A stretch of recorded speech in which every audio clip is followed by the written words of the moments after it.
وتسبقنا أمانينا.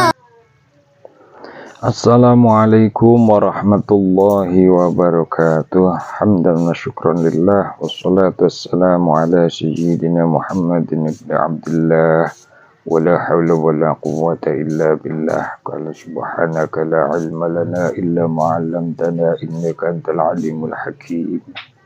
Rabbi israh li sadri wa yassir li amri wahlul 'uqdatam min lisani yafqahu qawli. Amin. Amma ba'd. Sahabatku dimanapun Anda berada, mudah-mudahan senantiasa dalam lindungan Allah, rahmat Allah selalu curahkan kepada kita keberkahan. Amin ya rabbal alamin.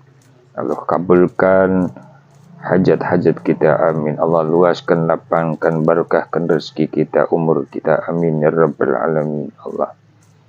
Sahabat yang dimanapun Anda berada, alhamdulillah atas nikmat Allah, kesempatan Allah yang berikan kepada saya pribadi. Kali ini insyaallah saya akan berbagi pengalaman tentang bagaimana caranya mempelajari suatu keilmuan atau ilmu hikmah agar kita bisa mendapatkan hasil daripada kita belajar ilmu hikmah. Karena ada banyak sekali teman-teman kita di sana yang katanya sudah mengamalkan berapa hari, bahkan minggu, bulan, tapi belum juga bisa mendapatkan rasa daripada keilmuan tersebut. Sebenarnya sebuah keilmuan itu apabila sudah diselaraskan, sebenarnya secara otomatis itu sudah masuk. Cuman kadang kita sendiri yang belum bisa merasakannya. Oleh karena itu, untuk belajar kita bisa merasakannya, mendapatkan suatu keajaiban daripada sebuah amalan, maka ada beberapa hal yang perlu kita pelajari, beberapa hal yang perlu kita hatui, dan hal-hal yang harus kita amalkan dan kita lakukan. Ada hal-hal yang mesti kadang kita lupa, yakni kurang yakin, selalu ragu atau mencari pengakuan orang atau testimoni orang dulu untuk membentuk keyakinan. Nah, ketika kita sudah tidak yakin, maka sehebat apapun amalan-amalan yang kita mahari dari seorang guru, maka ya akan sulit. Oleh karena itu, keyakinan itu penting. Yakin kepada Allah Subhanahu wa Ta'ala bahwa Allah adalah maha segalanya. Siapa yang berdoa dan memohon kepada Allah dengan sungguh-sungguh, maka istajib lakum, maka Allah akan ijabah. Kapan, di mana, sejauh apa, seperti apa, nah itu kita tidak tahu, dan perlu ya hal lain yang kita harus lakukan lagi, seperti kita harus sabar. Yang pertama adalah kita yakin. Yang kedua, kita harus ikhlas. Mengamalkan suatu ilmu harus dengan keikhlasan, tanpa rasa keterpaksaan. Mengamalkan ilmu dengan mencampurkan hawa nafsu, ingin sakti untuk tujuan tidak baik, kesombongan, takabur, itu tidak akan berhasil. Nah, ini pembelajaran buat kita. Jika hati kita, di dalam hati kita masih ada rasa, ada nafsu untuk ingin sakti, untuk hal-hal yang tidak baik, sombong, takabur, maka ini akan tidak mudah, ya. Bukan sulit, tapi tidak mudah, karena memang perlu belajar dan waktu, itu jelas.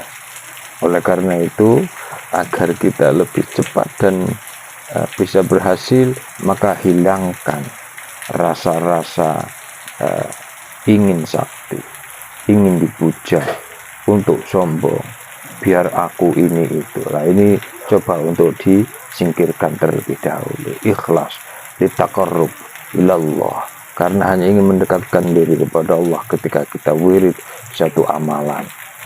Insyaallah dengan seperti itu Allah akan lebih mendengar doa kita, melihat hati kita, sehingga Allah akan lebih cepat memberikan apa yang kita berikan. Yang ketiga, kita harus sabar.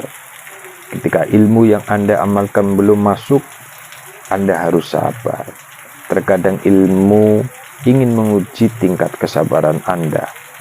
Amalkan terus, pasti ilmu tersebut segera masuk dalam diri Anda. Sabar, ya, yang nama sabar itu yang nggak ada batasnya. Yang keempat adalah istiqomah, artinya tetap. Apabila Anda bisa mengamalkan wirid sehabis sholat 5 waktu, maka langgengkanlah, lakukan terus hal tersebut. Ada pepatah berbunyi, al-istiqomah khair min alfi karamah.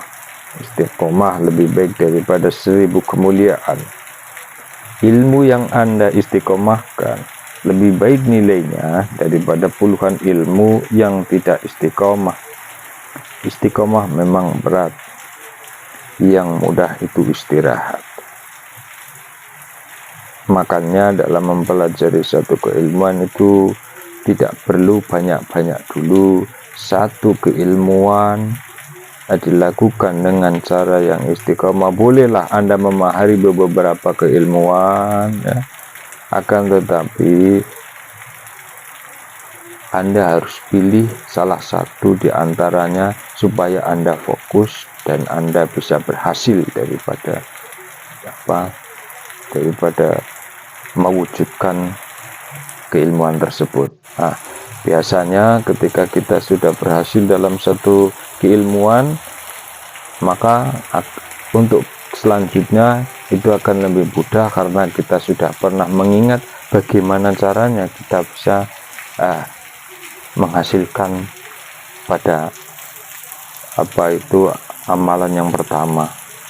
Harus istiqomah, harus sabar, seperti itu. Mungkin ini pelajaran nanti yang untuk amalan-amalan yang kedua, sehingga akan lebih cepat. Yang kelima adalah takwa, artinya mentaati segala perintahnya, ya, meninggalkan apa yang Allah dan Rasulnya dilarang. Seandainya kita mengamalkan suatu ilmu tetapi sholat kita masih bolong-bolong, maka itu sama saja bohong.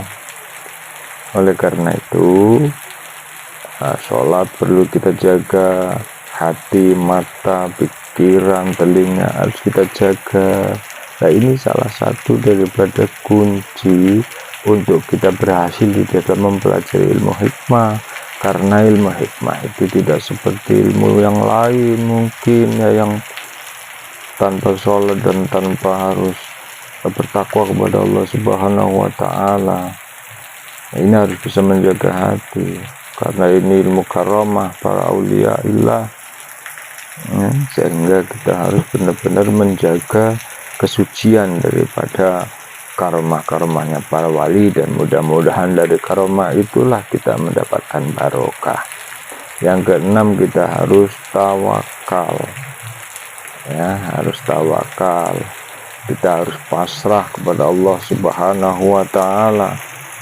Setelah kita melakukan, setelah kita memaharkan dengan uang, lalu kita menselaraskan dengan waktu, tirakat berapa hari, berapa minggu.